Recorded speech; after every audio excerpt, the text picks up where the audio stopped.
Lúcia, seja Joia, bem-vinda à muito nossa obrigada, Tribuna Fábio. Independente. Obrigado você de ter vindo para falar de um assunto que eu considero assim de máxima importância nos dias de hoje. Sem Porque dúvida. nós vemos crianças e até por que não dizer bebês Sim, inseridos nesse mundo virtual, porque agora virou uma espécie de babá, né? sim. Eu coloco lá o iPad, É coloco a a criança babá. na frente assistindo alguma coisa relacionada ao que o pai considera do público infantil. Isso influencia no desenvolvimento das crianças? Boa noite. Boa noite, Fábio. Drasticamente. Eu tenho recebido crianças com atraso de fala e linguagem por volta dos 2 anos e pouco, que apresentam comportamentos que, inclusive, preenchem critérios para diagnóstico de autismo. Poxa vida. E é um falso, né, diagnóstico, porque são crianças que simplesmente não conseguem falar ou não conseguem se comunicar, porque ficam muito tempo exposto à mídia digital sem interação. Pessoas aprendem por interação. Sem contar nos transtornos de ansiedade, nos distúrbios de aprendizagem, nas questões relativas à obesidade, que existe uma grande quantidade de crianças nesse momento sofrendo de obesidade. Enfim, existe uma série de transtornos que a era digital, infelizmente, pelo mau uso, tá? Porque a gente não pode ter um retrocesso, ela está aí, a gente tem que tirar proveito positivamente dessa área digital. Só que, infelizmente, o mau uso, o uso inadequado tem trazido prejuízos muito grandes para o desenvolvimento das crianças. Agora, Ana Lúcia, eu vi uns estudos que comprovam que a estimulação digital precoce pode afetar o cérebro de uma maneira geral dessa chamada geração Z. Sim. De que tipo que nós estamos falando? Pode-se chegar, já que você falou na questão do autismo, a gente pode chegar a uma lesão grave cerebral na criança? A gente tem atrasos de desenvolvimento pelas conexões que são feitas de forma inadequada. Tá. Então, por exemplo, crianças que ficam muito tempo expostas à mídia digital, eles têm questões motoras, né? Eles sabem usar o dedinho, mas funcionam como um bloco muitas vezes, né? Questões de comunicação, de atraso de fala e linguagem, questões atencionais, isso, né, todos esses problemas estão relacionados a conexões neurológicas, Tá. né, que são necessárias cada criança vai se desenvolvendo dentro de um processo. Então, crianças, por exemplo, menores de 2 anos, não devem ser expostas a nenhum tipo de mídia digital, tá? Isso é uma recomendação da Sociedade Internacional de Pediatria. Tá. Então, por exemplo, colocar o bebê para comer e colocar o iPad com desenhos não pode. Infelizmente, esse é um hábito extremamente comum e que tem trazido inúmeros prejuízos. Tá. Primeiro porque quando a criança está lá olhando o desenho, ela não está nem sabendo o que ela está fazendo, ela simplesmente está, né, engolindo o que estão colocando na boca dela. Sim. Né? Não tem nenhum tipo de interação, então o que faz com que a criança acabe comendo mais até do que ela tem vontade, né? Ela não consegue se perceber saciada, ela está ali olhando aquele desenho e está... Abre a boca Abre a e a mãe boca, vai colocando porque lá. o negócio é assistir o desenho, não importa o que eu estou fazendo, eu estou assistindo o desenho. Tá.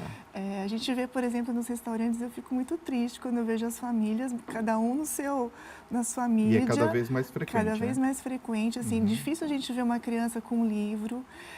Recentemente eu atendi uma criança no consultório que me chamou muita atenção, porque eu ofereci um livro e a criança não sabia abrir o livro. Ela foi com o dedinho assim na capa do livro. Olha que loucura. Isso é muito triste.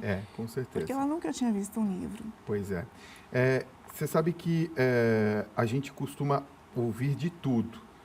Eu queria perguntar se existe um tempo limite. Como é que eu sei medir qual que é o tempo limite que o meu filho ou minha filha pode ficar na frente do equipamento eletrônico?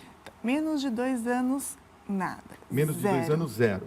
Zero, tá? A gente sabe que essa não é uma realidade, que infelizmente as pessoas usam muitas vezes, né, mas se for exposto, o mínimo possível. E preferencialmente no momento de interação familiar. Então a criança está lá olhando o desenho, alguém está conversando com ela sobre o que está acontecendo ali, né? Tem alguns jogos, alguns aplicativos que até são interessantes, mas que a família esteja interagindo junto com a criança, Tá. né? Nunca que a criança fique... Porque às vezes os pais falam, nossa, mas ele fala os números em inglês, as letras...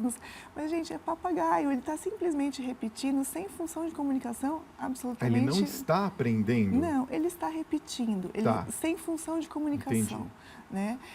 O que é recomendável para crianças maiores de 10 anos é, no máximo, 2 horas de mídia digital. Eita, agora vai acontecer a divisão em casa, né? 2 horas, então, para crianças maiores de 10 anos. De 10 anos. Ou seja, os menores, entre 2 anos e 10, menos do que 2 horas. Menos do que 2 horas. Entre uma hora, para crianças maiores de 4 anos. Você sabe que há quem associe, por exemplo, o aumento da incidência do transtorno de déficit de atenção que nós estamos falando agora, Sim. ou até mesmo de hiperatividade, ao uso da internet de uma forma assim indiscriminada, até da criança ficar sozinha. Por que eu não devo deixar, por exemplo, o meu filho e minha filha com o celular sozinho? Primeiro, por causa dos transtornos de ansiedade que vem acontecendo, o estímulo-recompensa é muito rápido. Então, eu faço o jogo, eu quero mais, e aquilo vai fazendo com que a criança fique realmente, eu vou usar uma palavra meio forte, mas viciado naquela situação. Viciado naquela situação. Sim. Tá. Isso traz prejuízos atencionais, então, assim, eu não consigo ter uma atenção compartilhada, eu fico só naquilo ali. E a vida não é só uma tela, né? Eu tenho que compartilhar minha atenção com outras coisas. Traz grandes prejuízos relativos à afetividade, né? Tá. À socialização. Tá. Então, os amigos hoje são virtuais. Eu percebo que agora com esse advento dos WhatsApp, enfim, tantos meios de comunicação, né, digitais, a criança já não quer mais o contato em casa, ela quer ficar mais tempo conectado até com 3, 4, 5 amigos num grupo virtual. Isso é prejudicial, então? Super prejudicial, porque as relações afetivas, a empatia, ela é desenvolvida na relação humana, não na relação digital. Tá. Né? Outro dia eu vi uma charge que eu achei até interessante, que antigamente os pais, né, as mães brigavam que as crianças ficavam muito tempo na rua jogando futebol. E hoje elas ficam em casa jogando futebol, mas é um futebol virtual, ele não é um futebol chutando a bola, é um jogo no videogame. Né? Então, eu costumava dizer que antigamente a minha mãe não sabia onde eu estava porque eu estava jogando bola ou de bicicleta na rua com outros amigos, né? Mas naquela época não era a rua que é hoje, né? E as crianças não saem de casa e elas jogam a bola, não há interação, entre aspas, né? Jogam no virtual, né? É o dedinho que está funcionando, né? O corpo. E a gente aprende também pelo movimento corporal. Tem uma série de questões, até de desenvolvimento físico, relativos, né, às experiências motoras que a gente tem durante os primeiros anos de vida. Tá. Eu quero falar um pouquinho sobre a relação das crianças e por que se culpa tanto a internet e não se culpa a TV, por exemplo. Pode ser? Daqui a pouquinho. Muito bem. Ana Lúcia, eu queria falar um pouquinho sobre a culpabilidade. Se culpa muito a internet hoje. Por que se culpa a internet e não a TV, por exemplo? A TV, em geral, é um momento onde a família está junto, que as pessoas conversam, que as pessoas compartilham daquela informação que elas estão recebendo, seja, né, um vídeo, um desenho, um filme, seja o que for. O assistir TV faz parte, né, da cultura da família estar junto. As mídias digitais são muito individuais, cada um está lá no seu interesse, no seu mundo, e isso não é compartilhado. Né? Então, realmente, os prejuízos, eles, né, vêm em função, muitas vezes, dessa situação, do não compartilhar, da não interação. Então, a TV, ela é culturalmente conhecida como algo que faz parte do momento onde a família se reúne, onde a família, né, vai assistir um determinado programa. Tem um comentário entre... Está assistindo um filme, um programa de televisão, olha, está assistindo, tal, começam a comentar, e já nas na mídias digitais, digital, elas são muito individuais. Eu queria falar um pouquinho sobre a questão da obesidade. A obesidade tem sido uma das consequências terríveis Sim, sim. dessa exposição em Sim, excesso? os estudos em pediatria mostram que realmente aumentou muito o número de crianças obesas em Uhum. função disso. Primeiro, por conta da própria ansiedade gerada pelas mídias. E também porque a criança não, ela vai comendo sem saber o que ela está fazendo, ela vai simplesmente, né, engolindo, sem pensar, sem, né, ter essa noção de saciedade que quem, né, está ciente do que está fazendo não tem, né? Eu queria fazer uma pergunta com relação ao pensamento dos pais.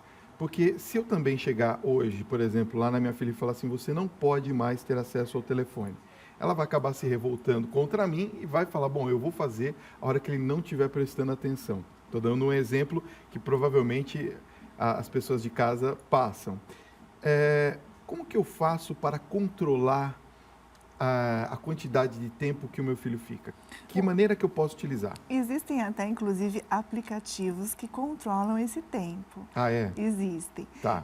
Mas eu acho que a melhor forma de controlar também é a gente dando um exemplo positivo, né? Mostrando para a criança, conversando sobre quais são os prejuízos que ela tem. Se essa criança tiver uma ocupação, se ela tiver o que fazer, se ela tiver com quem conversar, ela não vai ficar tanto tempo exposta a essa mídia digital. Certo. Né? Então, eu acho que o controle, ele vem muito mais do exemplo do que qualquer outra coisa. Quer dizer, os pais têm que fazer Sim. aquilo que pregam. Porque, é na isso. verdade, somos todos, né, muitas vezes dependentes. Eu também me coloco neste lugar algumas vezes, né? A gente tem que parar para pensar e falar, opa, né, hoje estou exagerando, vamos, né, refletir, retomar. Pois é, a gente sabe que às vezes a gente fala assim, olha, não pode usar. Aí daqui a a pouco. criança sai de lá do quarto, vem para a sala, o que, que a gente está fazendo? Mexendo no celular, então não adianta nada, né? Não. Tem que dar o exemplo.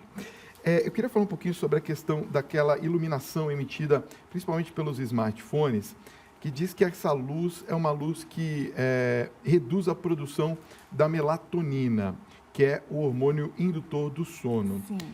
Eu não posso deixar meu filho ou minha filha mexer no celular antes de dormir? Não, porque a gente tem, inclusive, um grande número de crianças com prejuízos de sono, e o sono é algo extremamente importante para o desenvolvimento, para a aprendizagem, para estudar, para tudo isso, em função da superestimulação que essa luz provoca no cérebro. Então, diminui a produção de melatonina, que é o hormônio responsável pelo sono, e aí a gente tem crianças que dormem menos e no dia seguinte estão super sonolentas, com, né, baixo rendimento escolar, em função dessa superexposição.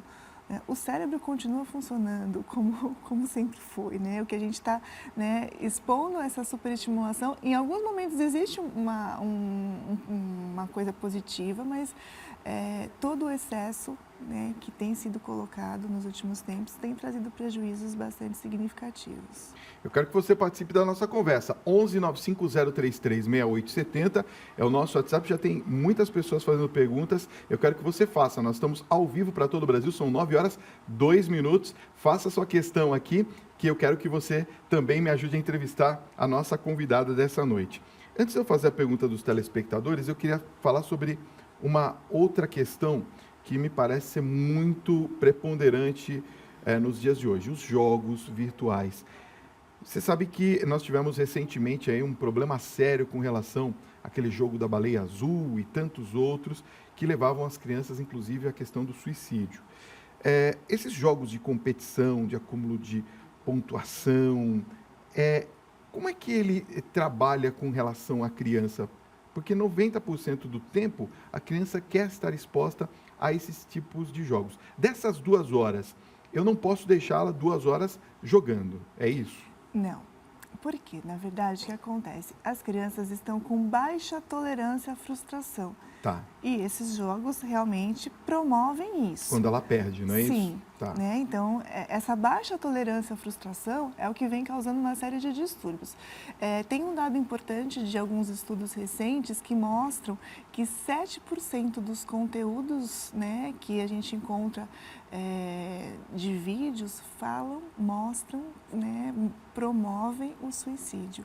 E é triste, Fábio, isso é muito triste, mas tem aumentado drasticamente o número de crianças e adolescentes com propensão a suicídio. Quer dizer, a gente tem que prestar atenção, inclusive, qual é o tipo de jogo Sim, que a criança está utilizando, né? exatamente. Bom, nós temos as perguntas dos telespectadores. Já quero agradecer o enorme carinho da sua audiência e a sua pergunta, que é sempre muito importante aqui no nosso Tribuna Independente. A pergunta vem da Bahia. Olha só, Ana Lúcia, é a Maria de Paripiranga, na Bahia, que pergunta. Meu neto tem 3 anos e quase não fala. Eu e a mãe entendemos um pouco, mas com dificuldade. Será preciso procurar um fonoaudiólogo ou uma fonoaudióloga para verificar se por acaso a internet tem influência nisso? Sim, uma criança de 3 anos que não fala tem um atraso significativo de fala e linguagem. Já é um sintoma, Sim, né?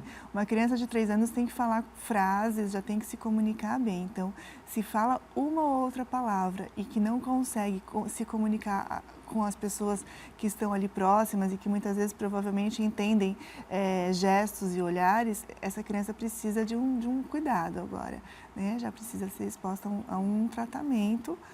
E a gente, né, quando vai fazer a avaliação, investiga um pouquinho dos porquês, né? Normalmente não existe só um porquê, existem vários, mas às vezes, né, se for realmente uma coisa só relativa à exposição à mídia, orientação e estimulação costumam trazer essa criança, né, para o que é apropriado para a faixa etária muito rapidamente. Quer dizer, não é só isso também, tem que ter um acompanhamento. Não, sim, porque podem ter questões de neurodesenvolvimento, né, genéticas, enfim, tem uma série de questões que podem implicar nessa manifestação aí de um atraso importante de fala e linguagem.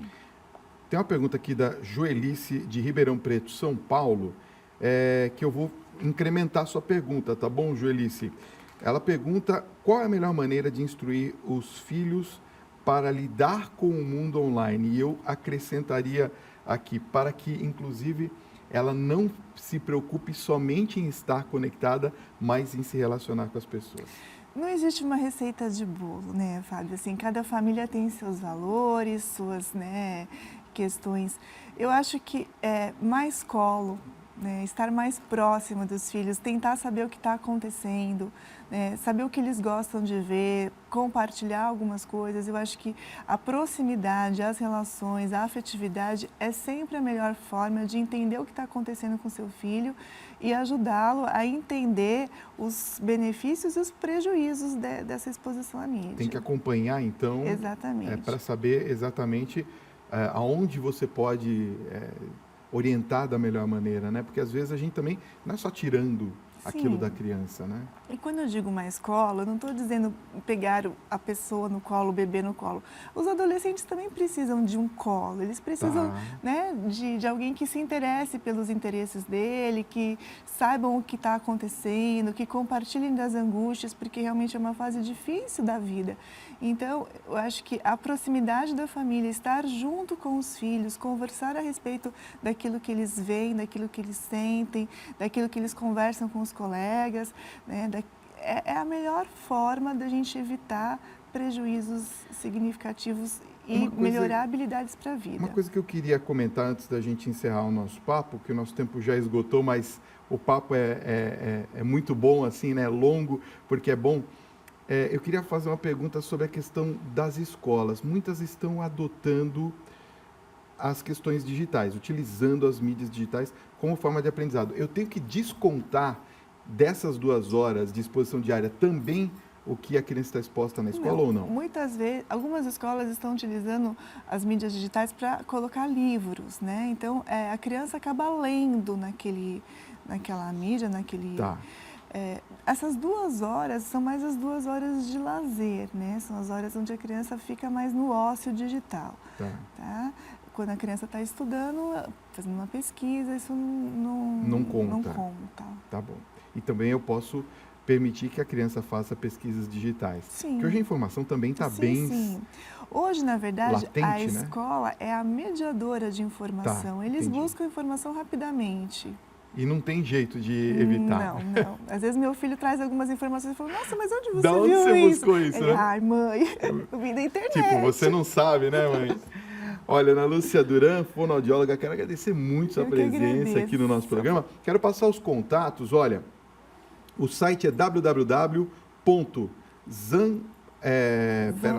Zambotieduran, é isso? São 2 sobrenomes, Zambotti e E Duran. Duran, tá certo. Tá escrito aqui, ó, no vídeo para você. Bate uma fotinho para você acessar. .com.br, esse é o site. Teu Instagram também é Zambotti e Duran e o Facebook Zambotti e Duran Fonoaudiologia. Isso mesmo. Lá pode fazer perguntas, participar sim, também? Sim, a gente responde. Então tá jóia. Obrigado, Ana Lúcia Duran. Obrigado pela sua presença agradeço, aqui no nosso Fábio. Tribuna Independente.